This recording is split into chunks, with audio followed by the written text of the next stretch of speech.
eta ekitaldi honetan aurkezlea izango naiz. Bienvenidos a todos, buenos días. Como os decía, bienvenidos a este congreso organizado. Entre todos vamos a pasar una mañana muy buena hablando del envejecimiento. Y, como no, para dar la bienvenida a este evento, queremos llamarle a nuestro diputado de Nagusilan, José Luis Elosua. Esaten nuen bezala, ongi etorria emateko, gure gobernantzako eta gizartearekiko komunikazioko foru diputatu Imanol Lasa eta Nagusilan lehendakaria José Luis Elosua gurekin dugu, beraz, etorri? Imanol, zu hasiko zara, Imanol? Etorri. Hemendik. Barkatu. Hemen eskailerak daude.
Etorkizuna ari garen honetan, lantzen ari garen honetan, izugarrizko garrantzia du denon ideiak.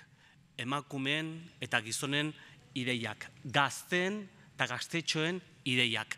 Nerabeen gogoetak. Hoiek danak aintzat hartu behar ditugu modu egokian etorkizuna, gure lurraldeko etorkizuna lantzeko.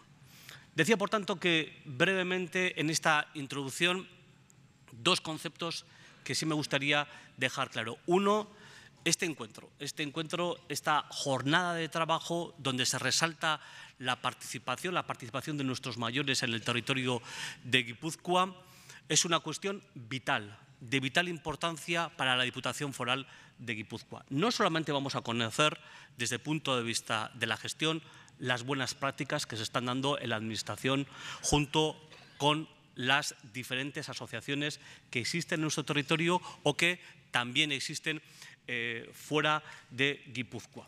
Por tanto, sí es importante que conozcamos esas nuevas prácticas, pero más importante para nosotros es recoger vuestras ideas, vuestras aportaciones, especialmente en un tiempo que para Guipúzcoa es estratégico. Estamos construyendo el futuro del territorio de Guipúzcoa y es clave, imprescindible que apostemos por nuevas maneras de hacer y de diseñar las cuestiones estratégicas de futuro, de apostar verdaderamente por un nuevo modelo de gobernanza. Nosotros venimos trabajando desde la Diputación Foral de Guipúzcoa en colaboración con diferentes agentes sociales y económicos del territorio desde hace ya un tiempo por un nuevo modelo, por una nueva manera de hacer en el que estemos todas y todos incluidos. Hemos organizado innumerables procesos de participación con los más chiquis del territorio de Guipúzcoa, con las mujeres, con las más de 6.000 asociaciones que hay en el territorio de Guipúzcoa para recoger aportaciones que sean interesantes, los pilares del territorio de Guipúzcoa. Es una cuestión que preocupa una barbaridad cuando hablamos con los ciudadanos y las ciudadanas. El futuro. ¿A qué se van a dedicar nuestros hijos e hijas? ¿En qué van a trabajar? ¿Cómo vamos a cuidar de nuestros mayores? ¿Qué tipo de empresas vamos a tener en el territorio de Guipúzcoa? Y ese futuro no lo podemos diseñar solo desde la Diputación Foral de Guipúzcoa. Ni podemos ni queremos. Es imprescindible la participación, colaboración de personas comprometidas como vosotros y vosotras, de personas que todos los días estáis pensando no solamente en vosotros ni en los vuestros, sino también en ser partícipes de una sociedad que está comprometida con el futuro del territorio de Guipúzcoa. Y para la organización de este evento hemos contado con la colaboración de muchos de los que estáis aquí, pero especialmente de Nagusilán. Nagusilán para la Diputación Foral de Guipúzcoa es de esas pequeñas joyas que tiene la Diputación, de esas joyas que tiene también el territorio de Guipúzcoa. Cada vez que les llamamos, ahí están. Especialmente cuando hablamos de participación, cuando hablamos de compromiso. Yo quiero hoy, en este inicio, agradecer a Nagusilán todo el esfuerzo que está haciendo a lo largo de todos estos últimos años, en especial también ahora que también ellos están apostando por un nuevo modelo de gobernanza, adecuándose a las nuevas necesidades, a los nuevos tiempos que también vivimos en el territorio de Guipúzcoa, y desde luego también Nagusilán, a la hora de organizar este evento, ha sido clave. A mí, si me permitís, también por esa relación tan especial que tengo, quiero agradecer pues en la persona del señor Elosúa todo el trabajo que están haciendo, y ya de paso le doy la palabra a ellos. Izan dadila oparitxua gaurko jardunaldia eta jaso dezagun idei eta gogoeta asko eta onak etorkizuna eraikitzeko. Eskerrik asko zuei.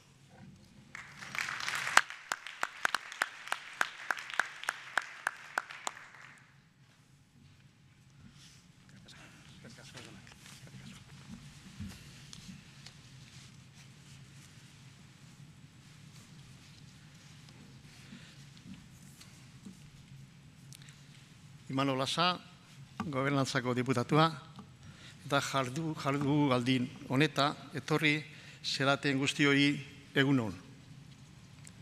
Zergatik eta zertarako jardunaldi hau. Gobernantzako foruan desio bat da, eta adin berriren estrategian garatzeko asmotan sartzen dana. Diputazioako teknikariak eta Nagusilaneko voluntarioak prestatu dugu eskuratu dizugun programa. Denon artean aztartu eta dekalogo bat lortzeko.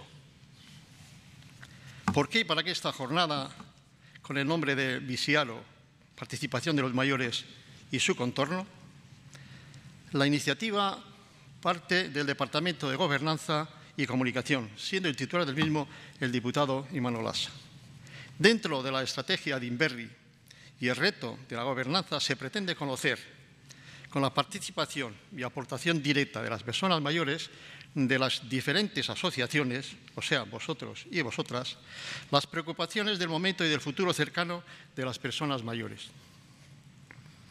El diputado Imanol Lasa nos propuso el tomar parte en una comisión formada por técnicos de la Diputación y Nagusilán con el objetivo de preparar una documentación que reflejara con toda claridad las reivindicaciones que en el momento actual planteaban las personas mayores.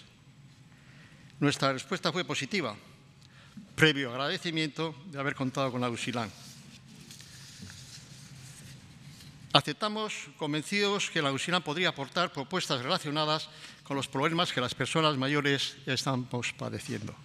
También valoramos positivamente el proyecto de Adinberri, pensando y confiando en que por fin este proyecto daría salida y solución a todas nuestras reivindicaciones, indicando las vías que tendremos que tomar.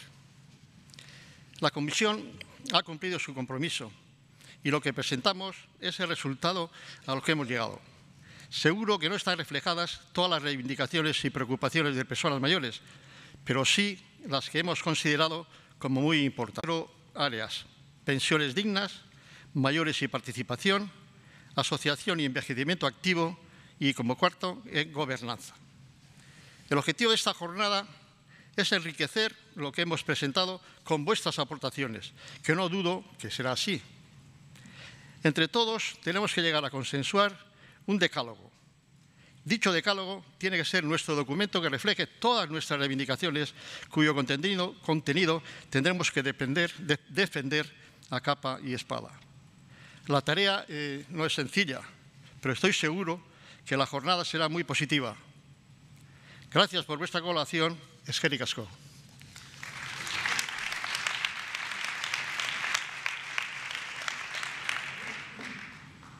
Mila esker Imanol eta Jose Luis zuen hitzengatik. Eta jardunaldi honetan zehar adineko pertsonei eragiten dieten politika publikoen gobernantza ereduari buruz hausnartu eta eztabaidatuko dugu. Horrela adineko pertsonen behar izan eta eskaeren inguruan sentsibilizatuko dugu eta administratuko dugu. Como decía, el objetivo de este evento es acercar la administración pública a la ciudadanía para conseguir un mejor modelo de buena gobernanza. Acercar el reto a las personas mayores, sensibilizar sobre las necesidades de estas personas mayores izango dugu. Adin tarte ezberdineko 4 pertsonek zahartzaroari buruzko beraien ikuspuntua emango digute. Tendremos un pequeño encuentro entre 4 personas que tienen diferentes edades, así que nos van a dar su punto de vista de ese envejecimiento, cada una desde su generación. Markel Olano, y nos hablará sobre el proyecto estratégico Adinberri que se enmarca dentro de Etorkizuna Eraikiz. Gure diputatu nagusiak Markel Olanok gurekin egongo da eta gobernantzaren erronka Adinberriren estrategiari buruz hitz egingo du. Ondoren gaia pixkat sakontzeko 3 praktika izango ditugu eta bukatzeko gai honi buruz taldeak izango ditugu, hausnarketak egingo ditugu eta esan dudan bezala dekalogo bat osatu dezagun guztion artean. Como decía, vamos a querer profundizar un poquito más en este tema y por eso vamos a tener 3 ejemplos de buenas prácticas. Además, como queremos conocer vuestro punto de vista sobre este tema del envejecimiento, crearemos unos grupos de trabajo en el que vamos a contar cada uno de nosotros cuáles son pues, nuestros retos, nuestras preocupaciones sobre este tema para finalmente poder realizar un decálogo. Hau guztia esan da, jakin dugu jada zer egingo dugun goiz osoan zehar, bagoazen aurkeztea zeintzuk izango diren 4 pertsona horiek. Solasaldian parte hartuko duten 4 pertsona horiek. Adin tarte, esan dugun bezala, adin tarte ezberdineko jendea. Eta, bueno, oraintxe bertan etorriko dira nire gana, bakoitzak zahartzaroaren beraien ikuspuntuak eta erronkak adiraziko dizkigute. Beraz, etorri hona Juanma Barandiaran, Patxi Leturia, Maider Azurmendi eta Irene Ganchegui. Ellos son los 4 que van a participar en este pequeño encuentro y nos van a ir explicando cuáles son sus opiniones sobre este tema. Hasiko gara eserlekutan, mesedez, eta aurkezten joango naiz. Juanmari Barandiaran, ataundarra da, 79 urte ditu eta erretiroduna izan arren, berak esaten du oso gazte sentitzen dela, ezta? Goiekiren gerentea eta Arcelor Section Espainiako giza baliabide zuzendaria izan zen, eta esan dugun bezala, erretiratua dagoenez, denbora gehiago dauka eta Karitasen eta helduak adi elkartean lanean jarraitzen du. Bere ondoan, Maider Azurmendi daukagu, Zegaman jaioa da, 42 urte ditu eta 19 urte daramatza Matia Fundazioan lanean. Gaur egun Matia Fundazioaren lankidetzako arduraduna da eta Gipuzkoako Foru Aldundiko etxean bizi proiektuetan parte hartzen du. Berarekin hitz egiterakoan, esan dit, solasaldi honetan, gehien bat erabiliko duzuen hitza anitza izango dela, ezta? Ikusiko dugu zergatik. Gero, Irene Ganchegui daukagu, gazteena, 30 urte ditu, eta oinatiarra da, 2017 urtetik Euskadiko Gazteriaren Kontseiluan egiten du lan, bakea eta bizikidetza teknikari bezala. Eta azkenik, hemen zaude, Patxi Leturia, egunon oinatiarra da, eta 56 urte ditu, 10 urte egon zen Matia Fundazioan gizarte zerbitzu teknikari bezala, eta orain Gipuzkoako Foru Aldundiko indarkeria matxistaren emakume biktima babesteko eta gizarteratzeko zerbitzu burua da. Orduan hemen labok zaudete eserita, ni eseriko naiz hor erdian, 3 galderak ditut zuentzat, eta banan-banan jungo zarete erantzuten. Labur izan behar dezue, baina bueno, ikusiko dugu. Orduan, Juanma, nola bizi duzu zure zahartzea? baina ez bakarrik zu, baizik eta zure ingurukoena ere bai. Familia, lagunak, lankideak. Berki. Lehenik eta behin eskerrik asko, honea etortzeko eman diozen aukera baitik. Naiz eta matiko zararen ikuspegi baikor bat, eskaini izakelan ni baino asko zobe, Miguel Calvillo jauna, gaixo dago, eta bueno, ere horretzeko. Benetan normaltasunez eta alaitasunez. Normaltasunez eta alaitasunez. Egi esan, garaibateko bete beharrak, enpresara joan, hori harremanak jorratu, lana egin izbatean esan da, hori aldatu eginda, lekuan eta ordutegian, zeren lanean jarraitzen dut. Garaibaten, deno dakigun bezala, bataz besteko adina, Gipuzkoan, 33, nola? 33 urtekoa zen bataz besteko adina. Hori, deno dakigun bezala, jaiozaren inguruan ematen zen erioza bitarteko, eta gero, adinekoak izatea pauso hau, oso baikorra da. Nik alaitasunez, zerregin desberdina dio, 4 biloba ditugu, eta gure momentu honetan bikotearen altxorra 4 biloba horiek dire. Horiekin, harremanak eduki, enkarguak egin, baina horretaz gain, beste labur-labur esan da, Karitasen esku hartze badaukat, behazengo Karitasen harrera egiten dut, behartzuekin topo egiten dut, eta nire laguntza eskaintzen diet, Barazako proiektu bat jorratzen ari naiz etorkinekin, Lazkauko monjan Barazan, eta gero hirugarrenik adinekoen helduak adi elkartean, nire ekarpenak egiten saiatzen naiz. Itasunez bizidetela aro berri hau. Oso ondo. Maider, zuru nola bizidezu? Bueno, nola bizideten nik aipatu dezu bezala olatz, 52 urte ditut eta 19 amazkit Matia Fundazioan. Honek ze suposatzen du, bai, menpiltasun egoeran dauden pertsonen gertu nagoela, eta baita ere, zahartzaroan inguruan hausnartzen duen lantalde batean, buru belarri, adinez haratago daon mundu bat eraikitzeko bide horretan, jende oso interesgarriarekin harremanetan. Horrek berak nik uste nire zahartzaroarekiko ikuspuntua baldintzatzen duela. Lankideekin pixka bat harreman, nire lankideak nolari dian zartzen, ez? Nik uste dut egin dutenak ezagutza pilaketaren adibide diala. Eta eraberrean berritasunak edo inkorporazio berriak eta denboratxuak damakigunen arteko elkarlana eta elkarrekin eru.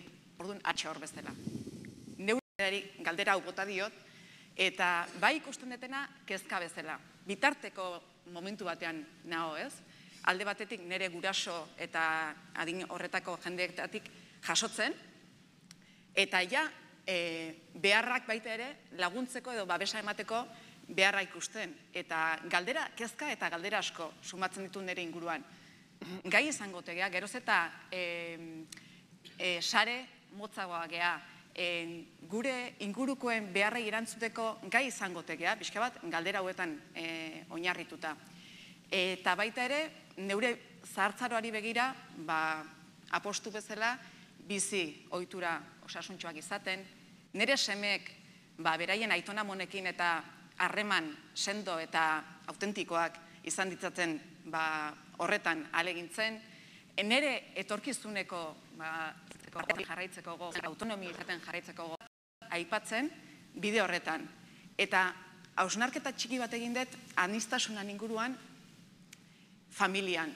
Momentu honetan ninaon familian. Nola ze 4 pertsona ditut oso gertu, 65 urtetik gorako esango denuke etapa luze horretan, eta 4 oso desberdin. 4ak zegaman, 1500 biztanleko herri txiki batean, eta guztiak bizitza oso anitzak, baina puntu batean elkarrekin topo egiten dute. Herria sortzen eta komunitatea sortzen. Oso aktiba, voluntaria bezala parte hartzen, gaztetan egin ez ditun zenbait proiektu martxan jartzeko gogoz, indartsu, positibo, parte hartzaile. Nire aita, funtzionalki zenbait arazotxorekin, baino horretarako, bizi ohiturak mantentzeko behar duen laguntza hori borondatez eta eskerrez erantzunez, eta baita bere ingurukoen pendiente esango genuke.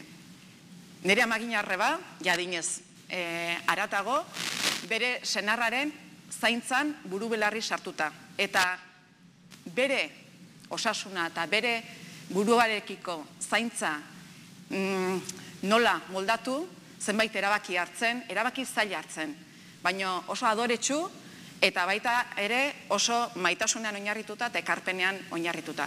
Eta azkenik, nire aitagin arreba, dementzia garatu bat duen pertsona, bere ingurukoen apostuarekin, bere bizioitura eta bere bizitza egiten jarraitzeko jenduen senarra, aita, aitona, eta era berean adibide eta eredu.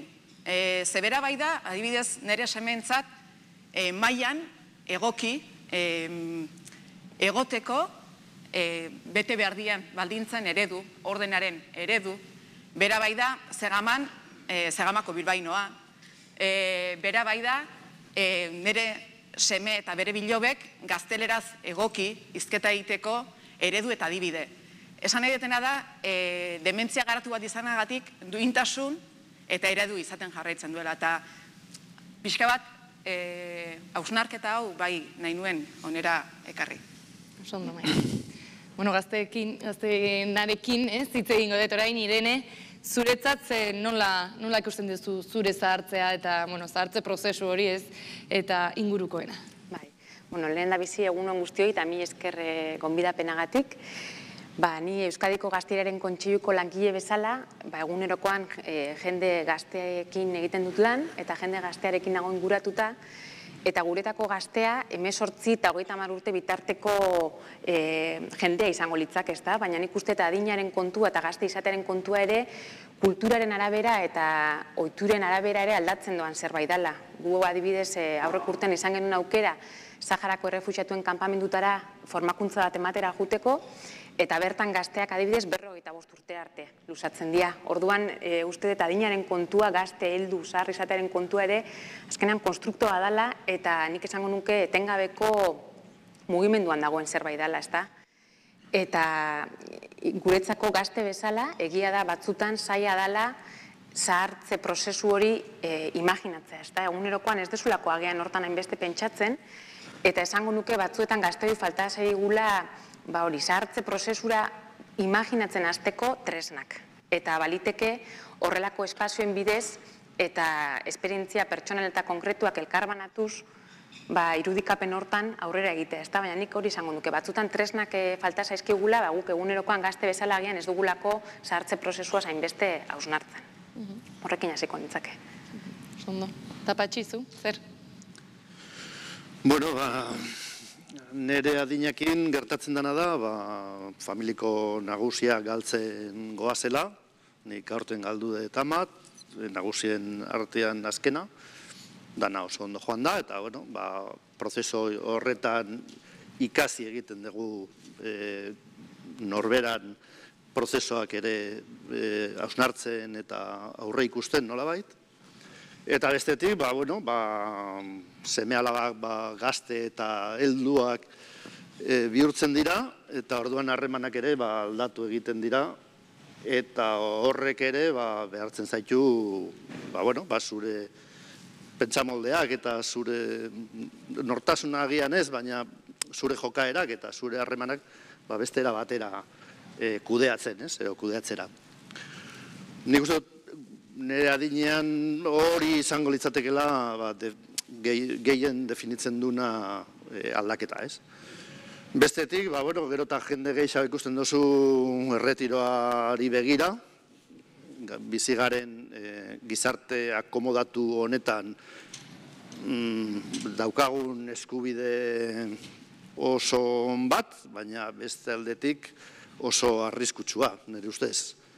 Eta, gero hitz egingo dugu, politika publikoak eta nik uste alde batetik, norberan bizimodurako begiratuta, gogoz begiratzen dezu erretiroari, baina bestetik, ikusten dozu gizartean gaur egun dagoen moduko erretiroaren eredua kriston galera dela eta despilfarro izugarria dela. Orduan, hor nik uste da hausnarketa potente bat egin behar dela, eta, hortako halako proiektuak ondo etorriko dira. Oso ondo. Orain gustatuko litzaiake azaltzean nola ikusten duzuen gizartearen zahartze prozesu hori. Juanma. Nire ikuspegitik guztiz baikor ikusten dut. Gure bizitza jorratzen behar izaten ditugu, ez da. Gipuzkoaren kasuan, nik usten dut daukegula altxor bat, altxor bikaina guztiz, eta da hirugarrengo sektorea. Hirugarrengo sektorea, gero dakigun bezala, osatzen dute helburu ekonomikorik bete ez duten elkarteak, ez da? Bataz beste 4.000 eta piko elkartea da Gipuzkoan. Gure foru aldundiak nik usten dut oso bizkorrak zaretela, uste oso esaten da batzuetan listo berla, ez da, pilos ebai pixka bat. Eta oso ondo ari zareten ere ustez hori, sektore hori aintzat hartzen eta lanean jartzen. Gu baditugu Euskal Herrian esperientzia oso polita, Jose Maria, Arenmendiarretan, eskultik eta beste bide askotatik, eta uste dut ondo ari zaretela daukezuen altxor hori ustaldu ez dadin, erroia jo ez dezan, martian jartzen. Baikor ikusten. Gero politika behar dira, erabaikak hartu behar dira, eta baikor ikusten dut, baina pensatzen dut, izetatio, teoretio, paperetatio, ekintzetara pasatzen pixka bat kostatzen ari zaigula. Bazuetan gure joera da borroka egin behar dugu, ez nik uste borroka aroak pasatu direla egin behar dugu, bide honet eguaztela derizkiot. Maider, nola ikusten duzuzuk? Nola ikusten deten? Nik sumatzen detena, usaintzen detena, inguruan, oraindik bada estereotipoz betetako zahartzaro bat. Jubilatu guztia zaku berean. Eskubide eta zahartzaroak gaixotasunarekin, bakardadez, desiatuarekin, pixka bat, katastrofista dan, usain bat badago, eta zabalagoa dan bizitzako beste etapa bat dala. Nun benetan, esango genuke ohitura osasuntsuak, aktiboak, martxan, parte hartzaileak, benetan alkarrekin eraikitzeko duen talde bat dala, zahartzaroa horretatik doa, baina nik uste dut oraindik gizartean eraldaketa hori emateko aukera bezala hartuko dugu, baina behar bat badagola. Puntu katastrofista hori ere bai, baina gero ikusten duzu esperientzia konkretutatik abiatuz oso anitza dela, ez da? Eta zahartzara gaur egun ere askoz aktiboagoa dela eta parte hartzaileagoak. Beraz, nik esango nuke, hori esperientzia konkretuak ezagutzeak ere asko laguntzen dula estereotipo horiek hausteko. Eta uste duguna baino anitzagoa dela azkenean. Patxi. Nik uste dut gizartearen zahartzaroa benetako arazo bat dela. Gauza bada gero eta urte gehiago bizi izatea, eta hori oso ondo dago, eta nagusi asko egotia, hori gizartearen exitoa da, ez? Baina gizartearen zahartzaroa, zahartze prozesua dator gazteekin, eta ez degulako inbertsioko politika sakonak egiten, eta orduan, nik uste dut, horra begiratu behar degula eta hor inbertitu behar degula. Gazteek lehenago bizi behar dira bakarrik, lehenago euki behar dute nahi duten seme alabak, hortako lagundu behar diegu, eta gure adinetatik eta nagusien ikuspuntuetatik ere, hoiekin egin behar dugu lan. Askotan, bakarri begiratzen dugu gure eskubideak defenditzeko, gure eskakizunak egiten ditugu. Eta askotan, haratago begiratu ezkero, erronka gaztiekin jarri behar dugu, eta gaztiekin egin behar dugu lan. Eta askotan politikak ez dira izan behar edo gure aleginak ez dira izan behar bakarrik guretako, baizik eta guztiontzako. Askotan nik egiten dut, haitzen dudanean, hiriak Donosti lagunko zaharrekin, zaharrekin eta guztiekin. Orduan, nik uste dut gu gehiago begiratu behar dugu gaztien gana, eta askotan gure eskubideak defendatzeko ez dugu bakarrik eskatu behar guria baizik eta danona, beste begirada batekin, ez? Zuk ere azaldu bezu leno gazteena, ez, pixka bat, gauza bera, ez? Gazteentzako zerbait erramentak behar direla, ez? Hori da, nik uste eta hartu eman hori ezinbestekoa dela, ez da ikusteko, jende edadetuak ere ikusteko zeintzu dian geure kezka eta interesak, baina geuk ere haien esperientziatik abiatuz gauza asko ikasi ditzakegula. Ez da nik uste elkarrizketa hori oso aberasgarria izan daitekela eta batzutan agian falta direla espazioak uste dugulako gure realitateak oso urrun daudela edo ez garela ulertuko eta gero ikusten duzu zelako aberasgarria izan daiteken horrelako espazioak sortzea. Nik adibide bat etortze zait orain burura, geuk ejekan lanarlo desberdinak ditugu, enplegu eta etxe bizitza, hezkuntza, berdintasuna, neu naiz bake eta bizikidetza teknikaria. Eta bertan, bakeari lotutako eta giza eskubidei lotutako gaiak jorratzen ditugu gazteekin, eta azken urteotan zentratu gara Euskadi jasandako indarkeria politikoak sortutako ondorioak, ez da, gulertzen iraganean segertatu dan, geure egunerokoa ere hobetu ulertzeko eta indarkeriarekiko ikuspuntu kritiko hori garatzeko, ez da, eta horra adibidez ezinbestekoa da, belaunaldien arteko elkarrizketa hori. Azkenean badaudelako iraganari buruz informazio asko dago gu gazteok ez duguna eta hori elkarrizketa horien bidez betekoan zerbait da, ez da? Orduan ikuste dut isiltasun horiek edo absentzia horiek absentzia horiei aurre egiteko ezinbestekoa dela belaunaldien arteko hartu eman hori. Oso baliagarria dela guretzako. Azkeneko galdera, zuentzat zeintzuk dira zahartzearen erronkak eta zeintzuk dira gizartearen zahartze prozesuaren erronkak ere? Bueno, erronka badira, baditugu. Zaila da, ez da? Lehenik eta behin nik esango nuke proiektu bat, asmo baten, helburu batzuen azetu gabiltza. Eta helburu adinekoen dugu transversalidadea.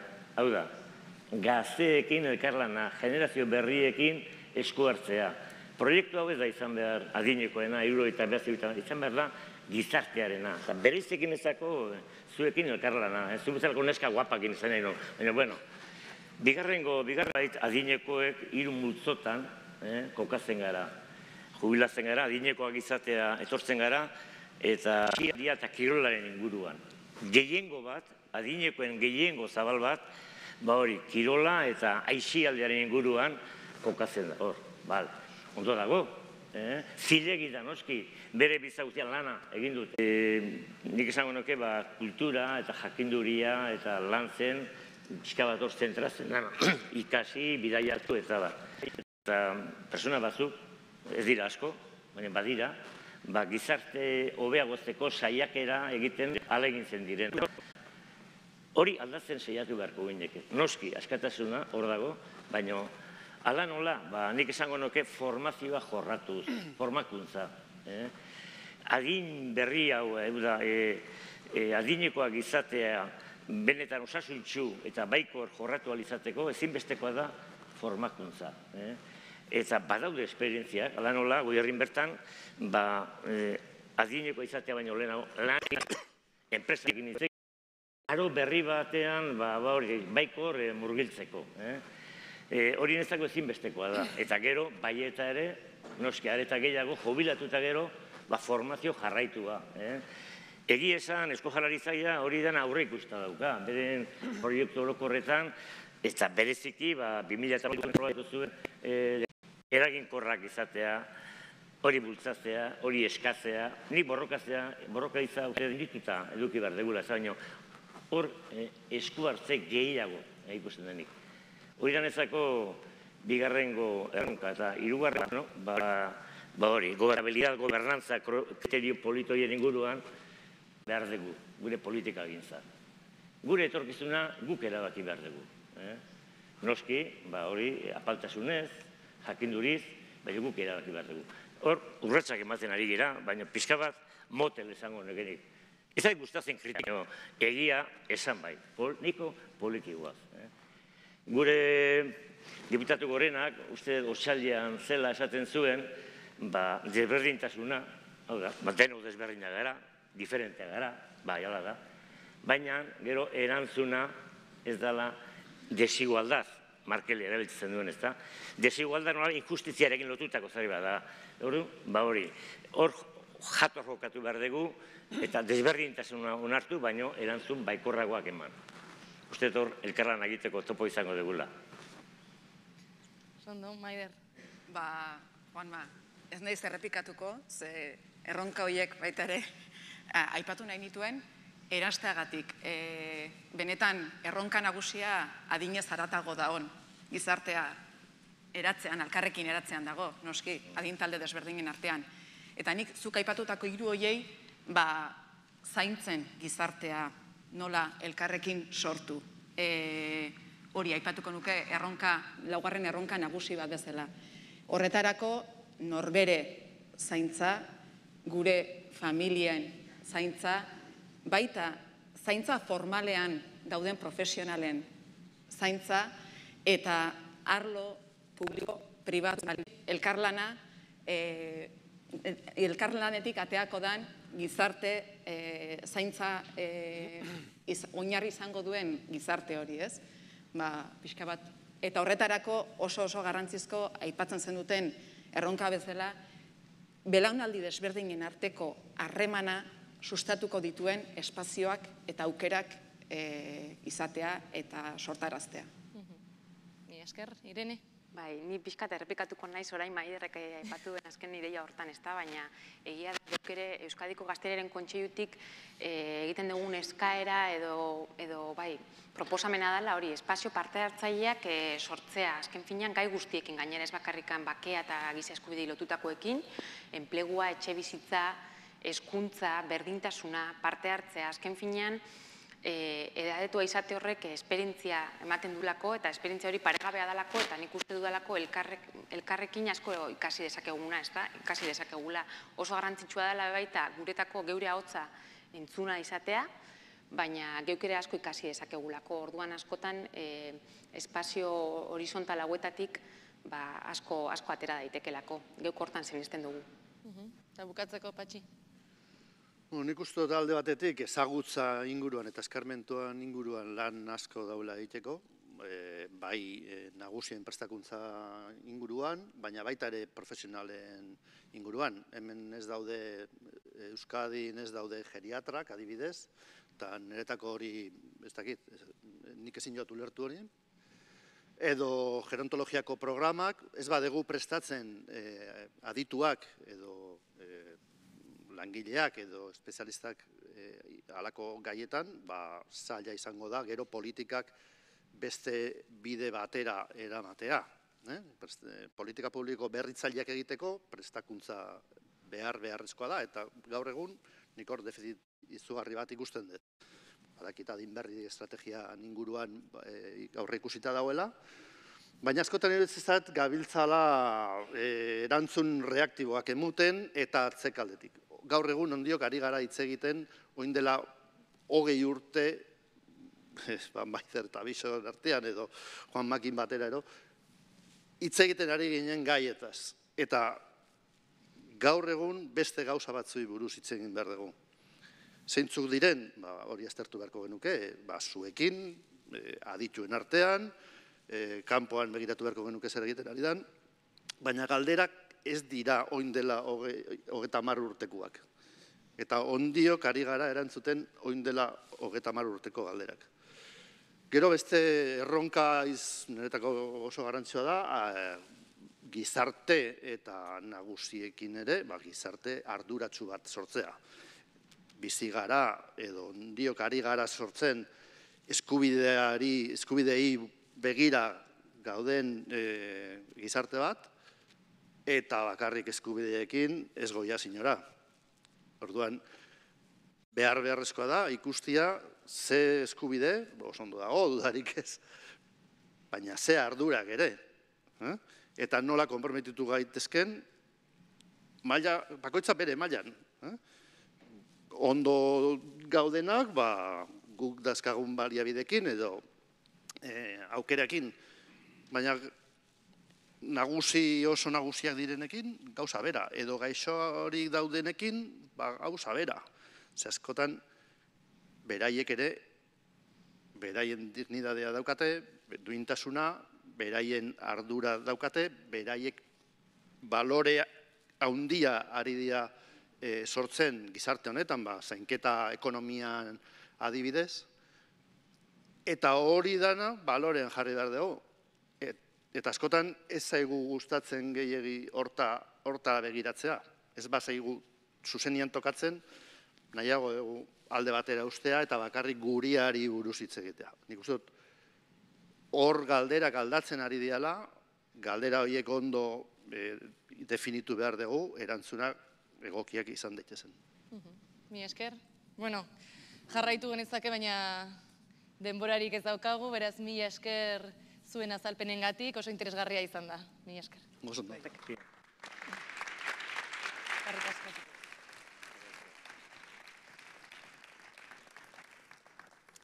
Bueno, lehenengo solasaldi honetan gu bezala gozatu izana espero dugu. Eta orain, etorkizuna eraikizi buruz hitz egingo dugu. Badakizu zer den etorkizuna eraikiz? Esplikatuko dizuet. Lurraldearen etorkizuna irekia eta lankidetzazkoa izango den gobernantza berri baten oinarriaren gainean zehazteko sortu da. Horrela, 2025 urterako guztion artean Gipuzkoa eraikitzeko auke izan dadin. Etorkizuna eraikitzen helburua da, Gipuzkoako etorkizun erronkak identifikatzera eta hoietara bidean ekimen eta proiektu zehatzak proposatzea bere etorkizunerako funtsezkoak izango diren gaietan. Etorkizuna eraikitzen proiektu estrategiko gure diputatu nagusiak, Markel Olano, ona etorriko da, esplikatuko digu zer den adimen... Hemendik, Markel. Sartu hemendik eskailerak daude. Eta, zurea da hitza, arreta zentzungo zaitugu. Eskerrik asko. Egun guztioi. Lehenik eta baina esan netzako zude guztiekin egotea plazerra dela benetan. Eta nire partetik behintzat, gainera aurkezleak aipatu ditu ideia nagusiak etorkizun eraikiz eta adin berrien inguruan. Eta gero, maien inguruan bertan ere zeuden planteamentuak niretzako izan dira benetan oso aberasgarriak azkeneko parte honetan, ez? Nik esango nuke, Patxik aipatzen zuen, maien inguruan galderak direla importantea, ez? Galdera